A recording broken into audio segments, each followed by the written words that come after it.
Hi friends, welcome to ஸ்பேரா kitchen Karur. நாட்டுக்கோழி gravy பண்ணுறதுக்கு ஒரு மசாலா ரெடி பண்ணிடலாம்.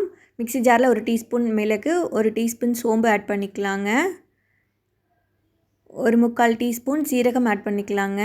6-7 பல் பூண்டு, 1 இன்ச் சைஸ் இஞ்சி, இதை அரைச்சி எடுத்து வச்சிடலாம்.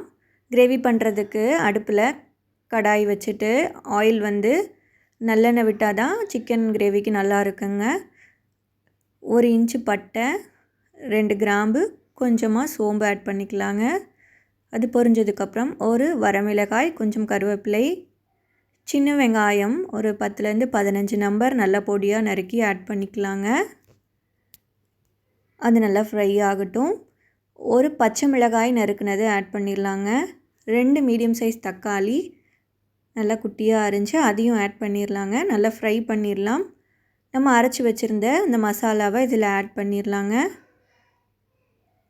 இந்த நல்லா ஃப்ரை பண்ணி விட்டுட்டு 1 டீஸ்பூன் வரமிளகாய் தூள், 1/2 டீஸ்பூன் மல்லித்தூள் ஆட் பண்ணிடலாங்க.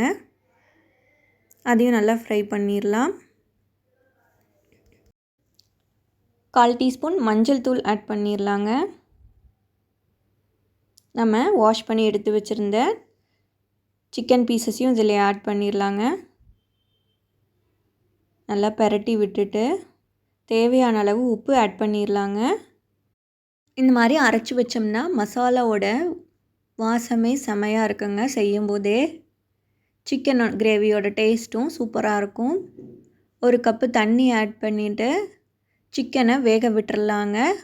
ஒரு மூடி போட்டு 10லேருந்து 15 நிமிஷம் மூடி வச்சிட்டோன்னா சிக்கன் வெந்துடுங்க. 15 நிமிஷம் கழித்து எடுத்து பார்த்தா எண்ணெயெல்லாம் நல்லா பிரிஞ்சு வந்திருக்குங்க. கொத்தமல்லி தூவி இறக்கிடலாங்க. சிக்கன் கிரேவி ரெடி ஆகிடுச்சு.